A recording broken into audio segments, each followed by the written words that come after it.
Welcome back, everybody, to 31 1980s horror movies for Halloween, where I'm counting down my favorite horror movies from the 1980s. We're 2 spots away from the top 5, and here at the number 7 spot we have one of my all-time favorite zombie movies, Return of the Living Dead.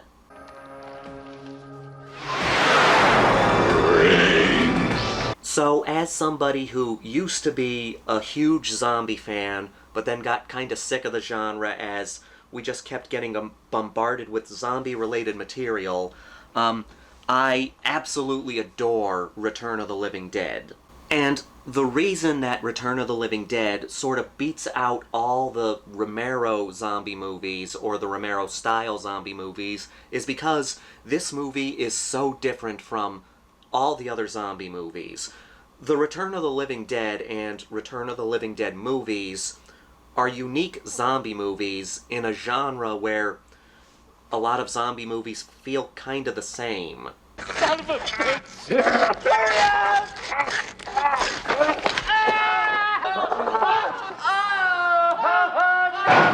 First of all, we have the setup. We have Freddy, who's a new employee at this medical warehouse, and he's being shown the ropes by Frank. And, showing him this and that and all that. There is a body in the freezer which is being saved for, medical purposes, training people to do surgeries and whatnot. And it's revealed that there's barrels in the basement.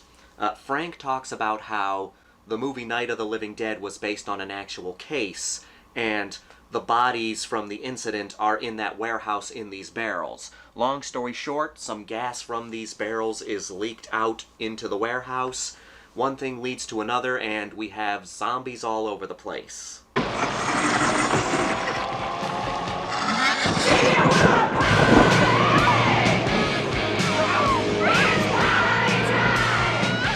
First of all, this is a punk rock movie in the truest sense of the word. A lot of the characters are like punk rock teens. It has some rock and roll music. It just has that punk rock attitude. And then we have the zombies, who I love. These are some of my favorite zombies in the zombie genre. The thing about these zombies is, with most zombie films, the way you kill a zombie is by destroying the brain. Once you destroy the brain, the body is now dead. But in Return of the Living Dead, the infection, the thing that causes the zombification, isn't in the brain, it's in the nerves, so you can't do anything about it. You can cut off the head and the body will still be running around, and so will the head. You can chop off an arm and the arm will start crawling around. So these zombies are a lot more difficult to get rid of than your typical Romero zombies.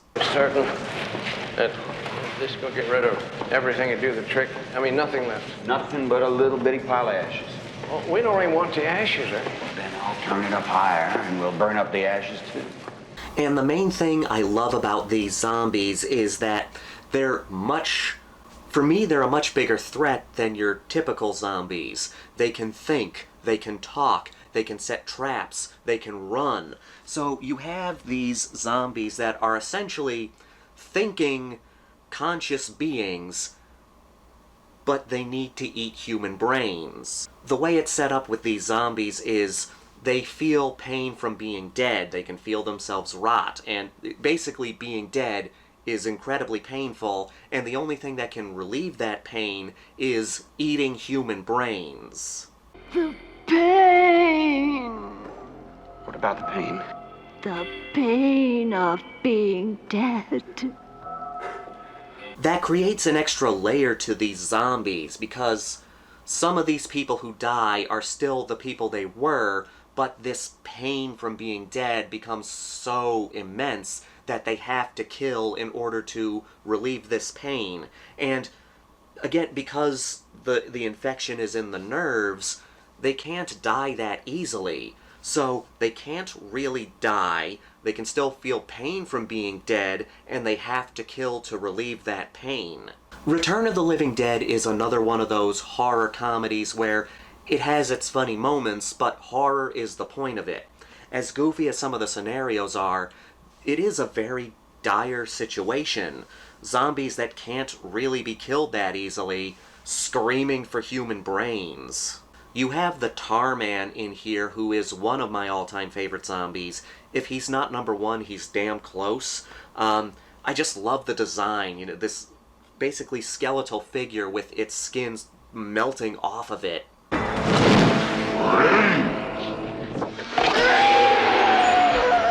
And I've heard people say that the thing about Return of the Living Dead is it's people making stupid decisions, but I highly disagree with that.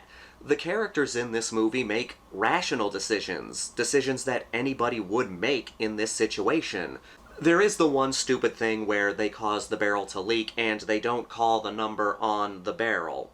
Like I said, I have no problem with people making dumb decisions in horror movies as long as that's not the only thing moving the plot forward. So there's really only one bad decision made early on in the film. But then the characters start thinking as anybody would think in this situation. It starts off with one zombie running around and they're trying to figure out how to kill it. And they remember, oh, in movies, they kill the zombie by destroying the brain. They try that.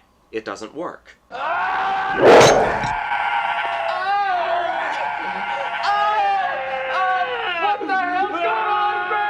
They try cutting the body up. That doesn't work. Then they have the only logical conclusion to them, let's burn the body until there's nothing left. They try that, and at first it seems like it works, but the ashes go up into the clouds, cause a rainstorm on a cemetery, and that brings a bunch of dead bodies back to life. So yes, there's an escalation to the situation, but the people are not being stupid. They're making decisions that people would make in this situation. And the zombies think too. Like I said, they can think and they can set traps, which they do. Come in dispatch. Send more paramedics. I love when a movie in a particular subgenre goes away from the traditions of that subgenre. We all love our traditional zombie movies. We all enjoy our traditional vampire movies. We all enjoy our traditional werewolf movies. But some of the best movies step away from those traditions and make a unique viewing experience. And of course we have to mention Linea Quigley. Linea Quigley was known for doing nude scenes. I've seen Linea Quigley's breasts more than anyone else's. But in all seriousness, Return of the Living Dead is a fantastic zombie movie. It's a unique zombie movie, one of my all-time favorite zombie movies, and that's coming from a guy who's gotten kinda sick of the zombie genre. So when I say that a zombie movie is good, you can take that to the bank. If you haven't seen Return of the Living Dead, check it out. I guarantee you'll have a good time. Everybody that comes in gets swallowed up. Send more cops.